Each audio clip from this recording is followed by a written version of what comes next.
Welcome, welcome. This is going to be our homework help video for simple and compound interest and graphing radicals. Let me just double check. We got a good stream going. All right, looks like green share is working. All right, this will be my key. For these definitions, I want you to look those up on your own. Try to find a definition that works with you. I have put some up in my answer key so you can see how I would define them, but look around for something that you can understand and maybe do a little bit of extra research until you get all of these concepts down. One that I will give you semi-annually for the purposes of the algebra, that means that n is equal to 2. We're compounding 2 times per year. Number 7 asks us to use simple interest to find the ending balance. Always look out for that word simple hiding somewhere in the question. You might accidentally use compound interest if you don't see it. Now, to get the right formula for this, you're going to want to use your cheat sheet, which is available on my website if you lost yours. Otherwise, I'll just open it up again. You're allowed to bring this to the quiz and the test. So simple interest. The final amount A is equal to our principal times the quantity 1 plus our rate. And make sure you express it as a decimal times the time, number of years the investment has been allowed to grow. So let's copy down that formula again. A equals P times 1 plus RT. Our principal P is equal to that $37,000 that we're starting with. R is equal to 0.15. This is a very generous interest rate, and T equals 2. All you got to do is plug in those values, and we'll get our answer. Just make sure the one mistake would be to not convert our rate to a decimal and to not multiply it to the time before we add it to 1.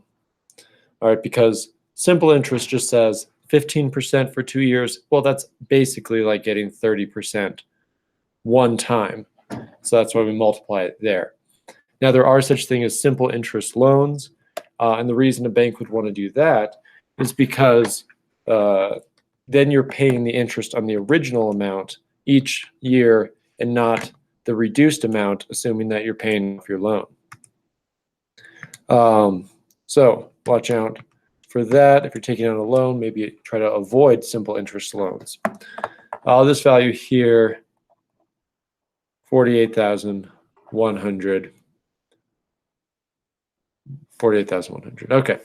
Let's do a compound interest one. Let's do one of these that has a fractional amount of years. Makes it a little bit more challenging. Let's try number 14 because there's 2/3 decimal. So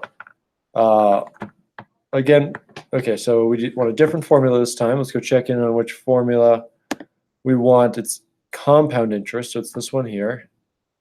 We'll copy that down to start.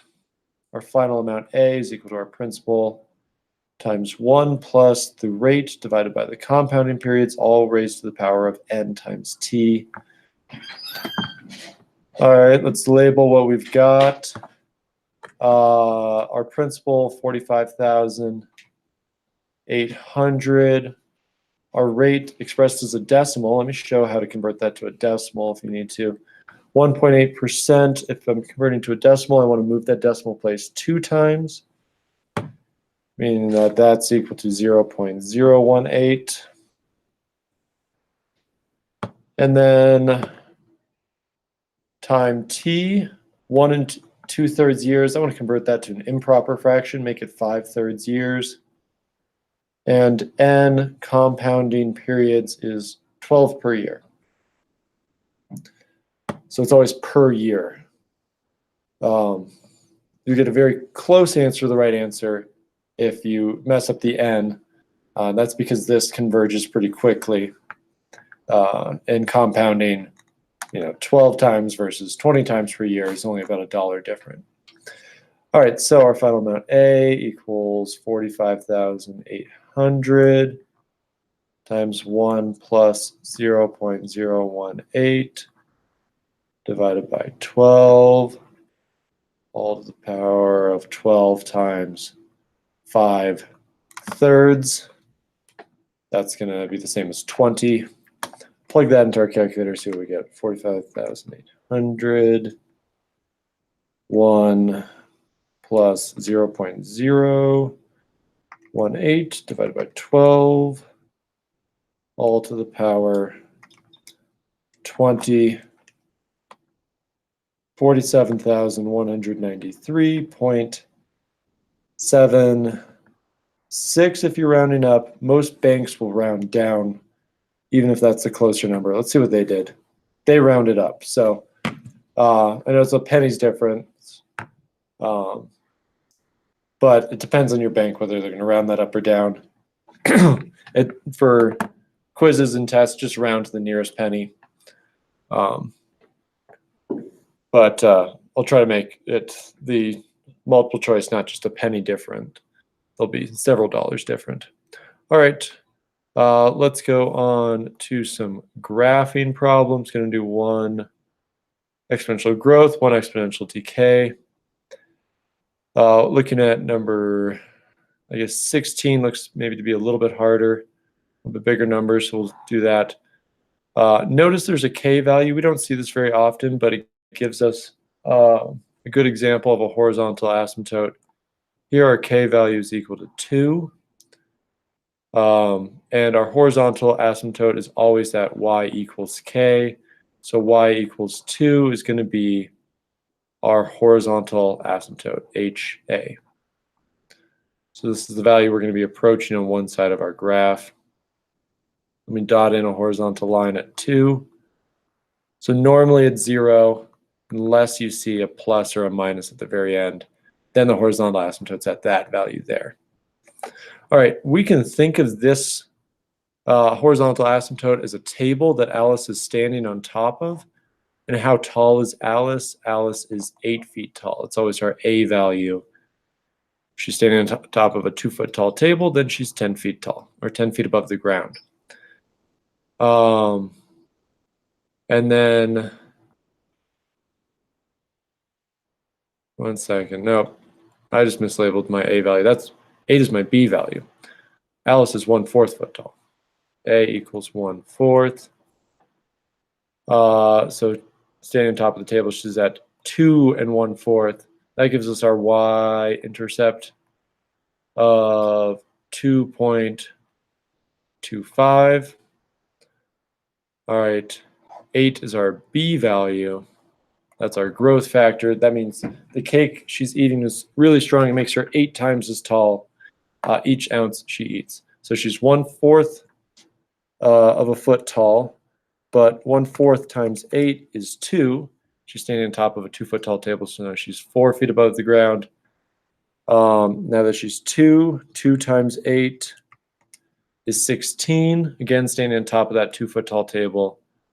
16 plus 2 is 18, and then she's going to be off the graph. It's almost not even worth dotting in any points on the other side of this graph because it's going to flatten out to that horizontal line pretty much right away. So it's going to go flat to this line going off to the left. Technically, it's always slightly above that line, but it gets really close really quickly. All right, and so that's what our graph looks like. We'll label our horizontal asymptote down here as well. And one more graph. Here we've got exponential decay. In this one, our k value is 2. So I want my horizontal line to be at 2. I'm going to dot in a line there. This is the table Alice is standing on top of. This time she's not eating cake. She's drinking some sort of beverage that shrinks her. Our B value is 1/2, so it shrinks her to be 1/2 of her height each ounce that she drinks. A is 3, so she's starting at 3 units tall. 3 units above our table is up here at 5. So our y-intercept is equal to 5. This horizontal line is at y equals 2. All right, So she's becoming half as tall. So she was 3, then now she's 1.5, then 0.75, and then even smaller all the way off the graph. Here, it's easier to see our line approaching the horizontal asymptote in this graph than it was before. Now, the negative values are a little bit more tricky. A negative value flips the exponent, so this 1/2 becomes a 2, or it flips the base, and then the negative exponent becomes positive. So getting rid of 1 ounce would double her height. So she was at 3, now she's up to 6. Off of our 2-foot tall table brings us to 8. She's 6 feet tall. The next one would be 12. Off our 2-foot tall table brings us to 14. And then she's 12, so she'd be at 24, 26. If you include the table, we're off the graph. So this side looks like this over here. Now, I will say for all these types of problems, you can use your graphing calculator. You can use the table feature to get the points. I just want us to understand better what's going on here.